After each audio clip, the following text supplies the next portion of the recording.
My name is Tony. I was in the Army from 1979 to 1990. I love being in the Army. It was a lot, but I had a bad experience probably about 2 months into the Army.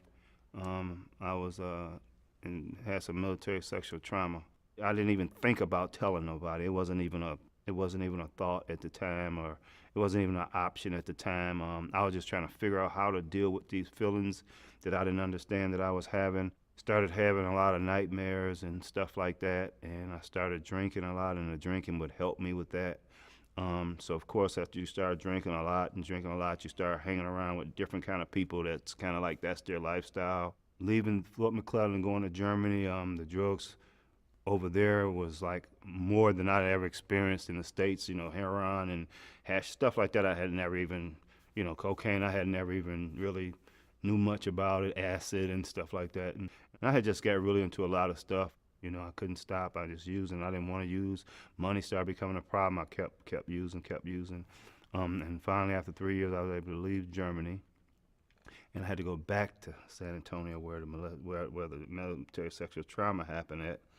I ended up having to go back there for training. I started not to understand why I was taking these, using drugs. And I couldn't understand after a while why I couldn't stop using them.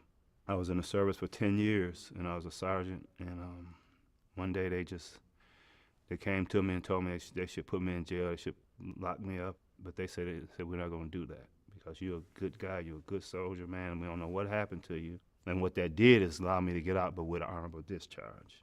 My wife, she had divorced me, and I got out, and I went home to Michigan. And in 1992, I was able to kind of stop for a minute, and I got a job as a fireman. I was doing very well, and I started back smoking crack, and I ended up losing my job. What happened was I was going to these self-help meetings, um, and and I would hear people talking about different things.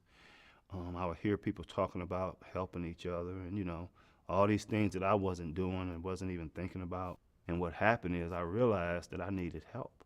And what started helping me more than anything is when I was able to open up in the groups, because what happened every time I shared about it, at the end of that meeting, at least one man would come up to me and ask me for my phone number, and then later we would talk about it. I realized that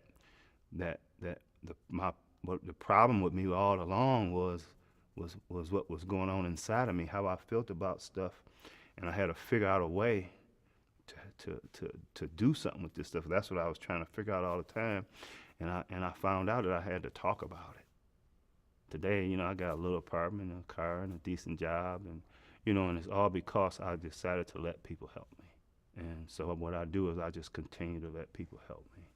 You know what I mean? And use everything that I've been through to help other people. That does the big thing for me.